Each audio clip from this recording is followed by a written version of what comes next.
अगर किसी को नहीं देखता है कि देशद्रोह क्या होता है तो लाइव एग्जाम्पल देख लीजिए। ऋचा चड्ढा का बयान देशद्रोही है। ऋचा चड्ढा का बयान देश के साथ गद्दारी करने वाला है। 6.25 फीट का हमारा जवान जो पग पहनकर वहां पर खड़ा होता है बॉर्डर पर आप लोगों की सुरक्षा के लिए, सच बात तो यह है कि आप सुरक्षा के काबिल नहीं हैं। अगर आप इस देश में इतनी कमियां ढूंढते हैं, इतनी नफरत करते हैं, इसकी देश की सेना से प्यार नहीं, इस देश के सम्मान से प्यार नहीं, शौर्य से प्यार नहीं, सेना पर भरोसा नहीं, सरकार पर भरोसा नहीं, किसी चीज पर भरोसा नहीं, तो यहां टाइम बर्बाद काहे कर रहे हैं आप अपना? इनकी औकात नहीं थी कि ये बाहर जाकर कुछ ऐसा बोल के दिखाएं ना, पाकिस्तान में जाकर पाकिस्तान के खिलाफ ऐसा, चाइना में जाकर चाइना के खिलाफ बोलकर दिखाएं, वीगर मुस्लिम की तरह इनको पकड़कर अंदर नहीं डाल दिया, इनके पति समेत। इस तरह के मामले में मेरा मानना है कि कम से कम इन पर एक एफआईआर जरूर होनी चाहिए, क्योंकि ये आवश्यक है, ये बेइंतहा आवश्यक है। क्योंकि ये जो मानसिकता है ना, देश विरोधी मानसिकता को जमने के साथ ही कुचल देना बहुत जरूरी है। उन आवाजों को कुचल देना बहुत जरूरी है जो देश के खिलाफ बोलते हैं। नमस्कार, स्वागत है आपका हमारे चैनल पर। बॉलीवुड की तरफ से फिर एक बार शर्मनाक हरकत की गई है। जिस तरीके से बॉलीवुड की अभिनेत्री ऋचा चड्ढा ने भारतीय सेना के कमांडर ऑफिसर के एक ट्वीट पर जवाब देते हुए लिखा है कि गलवान से हाय। जिस तरीके से भारतीय सेना की तरफ से एक ट्वीट किया गया, वो भी पीओके को लेकर, उस पर किस तरीके से शर्मनाक ट्वीट किया गया है ऋचा चड्ढा की तरफ से। इस पूरे मामले पर जहां एक तरफ देश भर से मांग उठ रही है कि ऋचा चड्ढा पर कार्रवाई होनी चाहिए, तो इसी पूरे मामले पर बात करते हैं। हमारे साथ मौजूद हैं शिवम त्यागी जी। सर, कैसे देख रहे हैं, बॉलीवुड दिन प्रतिदिन गिरता हुआ नजर आ रहा है। कभी अपनी फिल्मों के माध्यम से भारतीय सेना को बदनाम करने का प्रयास किया जाता है, और आज पीओ के एक मुद्दे पर किस तरीके से ऋचा चड्ढा जो है वो मोक कर रही है भारतीय सेना को। इस देश में बहुत सारे लोग और बहुत सारे तमाम जो पढ़े लिखे इंटेलेक्चुअल लिबरल हैं, वो बोलते हैं, वो कहते हैं कि ये देशद्रोह क्या होता है, देश के साथ गद्दारी क्या होती है। अगर किसी को नहीं देखता है कि देशद्रोह क्या होता है तो लाइव एग्जाम्पल देख लीजिए। ऋचा चड्ढा का बयान देशद्रोही है। ऋचा चड्ढा का बयान देश के साथ गद्दारी करने वाला है। ऋचा चड्ढा का बयान देश की सेनाओं को मॉक करने वाला, उनका मजाक उड़ाने वाला है। ऋचा चड्ढा का बयान इस देश को शर्मसार करने वाला और इस देश का अपमान करने वाला है। और अगर आपको नहीं नज़र आता तो माफ़ कीजिए, या तो आपकी आंखों में वो पाकिस्तान का सुरमा डला हुआ है, या फिर आप पता नहीं क्या सोचते हैं, या फिर आपको राष्ट्र के प्रति एक इंसान की निष्ठा क्या होती है वो समझ में नहीं आता, या फिर सियाचिन में -48 में जो आदमी अपनी हड्डियां गलाता है और आप यहाँ पर क्लब्स में और तमाम पब्स में पार्टी कर रहे होते हैं, अगर आपको वो समझ में नहीं आता तो माफ़ कीजिए, फिर आपके राष्ट्र के प्रति सोच में ज़रूर कोई परेशानी है। -45 और 48 पर वहाँ पर हमारा सेना का जवान इस देश के लिए लड़ता है ताकि ऋचा चड्ढा जैसी महिला ख़ास तौर पर इस देश का मजाक उड़ा सके, इस सेना का मजाक उड़ा सके, इस हिंदुस्तान का मजाक उड़ा सके, उनकी बातों का मजाक उड़ा सके। वो इसलिए वहाँ पर खड़ा है और ये यहाँ पार्टी कर सकें और ये आकर फिर उसकी मजाक भी बनाए। मुझे लगता है इससे ज़्यादा शर्मसार होने वाला बयान नहीं है। और ऋचा चड्ढा को मैं कहना चाहता हूँ, उन्होंने बोला है कि गलवान इज सेइंग हाय।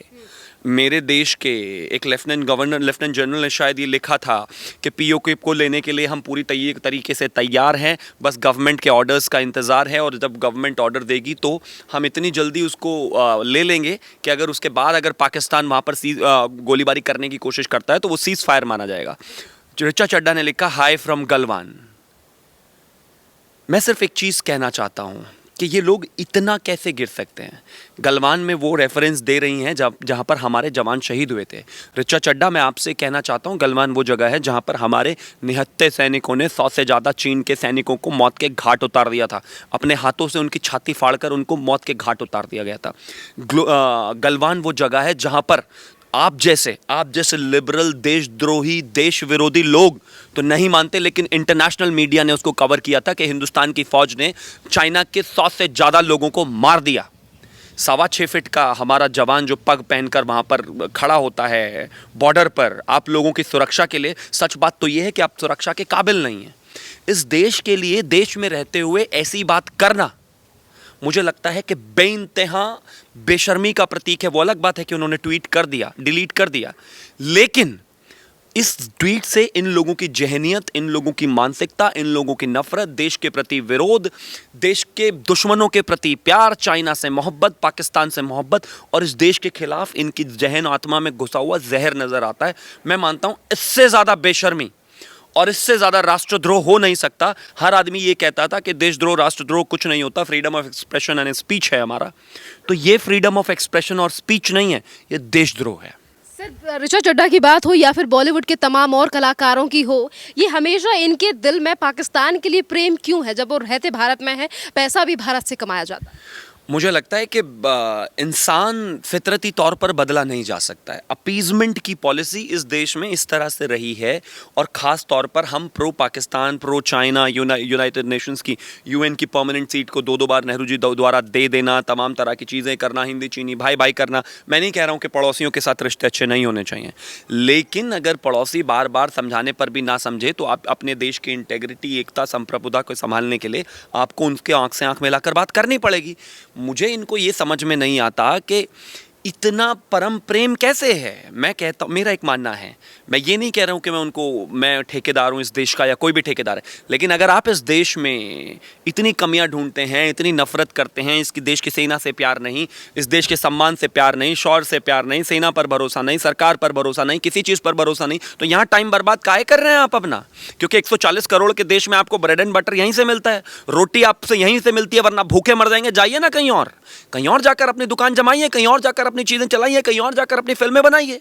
लेकिन नहीं जा सकते, क्योंकि इसी देश ने इनको जो ये आज हैं ये बनाया है, वरना इनकी औकात नहीं थी कि ये बाहर जाकर कुछ ऐसा बोल के दिखाएं ना। पाकिस्तान में जाकर पाकिस्तान के खिलाफ ऐसा, चाइना में जाकर चाइना के खिलाफ बोलकर दिखाएं। वीगर मुस्लिम की तरह इनको पकड़कर अंदर नहीं डाल दिया, इनके पति समेत कंसंट्रेशन कैंप में, तो इनको पता चल जाएगा।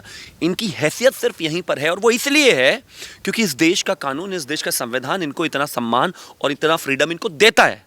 लेकिन इनको एक चीज़ याद रखनी पड़ेगी कि ये कांग्रेस की सरकार नहीं है जिसके ये सिंपथाइज़र है, ये सरकार है। इस सरकार ने इस देश में वो भाव पैदा कर दिया है कि अगर आप इस देश के खिलाफ बोलोगे तो आपको आपकी हैसियत ज़रूर दिखा देगी ये देश की जनता, 140 करोड़ लोग।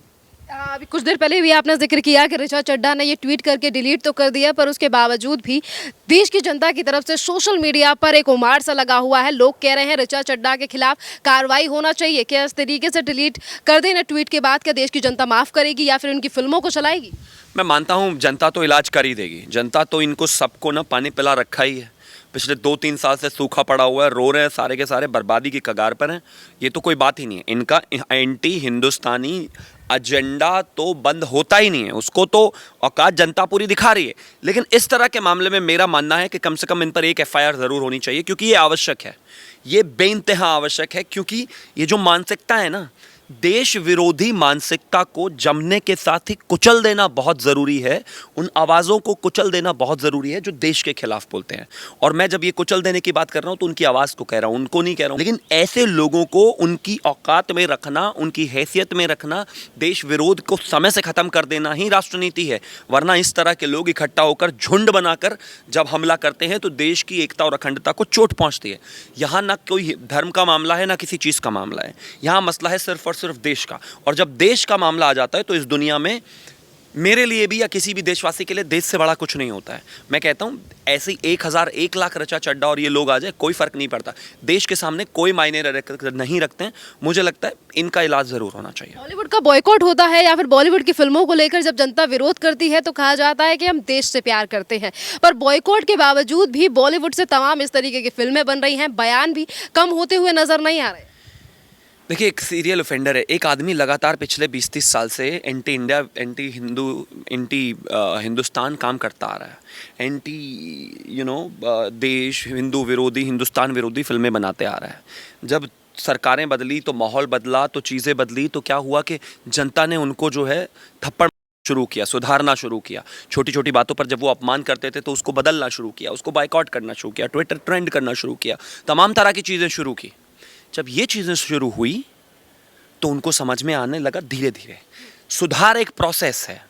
जिस चीज़ को बिगाड़ने और बर्बाद करने में इस देश की पिछली सरकारों ने और तमाम लोगों ने 30, 40, 50 साल लिए, उसको 8 साल में सुधार दो संभव नहीं है। लेकिन मुझे इतना ज़रूर पता है कि इसी तरीके से अगर चीज़ें रही तो ये तो छोड़िए, इनकी 7 पुश्तें भी हिंदुस्तान के खिलाफ फिल्में नहीं बना सकती, इतनी गारंटी है। क्योंकि जनता अब इस बात को देखती है, जानती है, समझती है और इसी तरीके से इसको आगे लेकर जाएगी।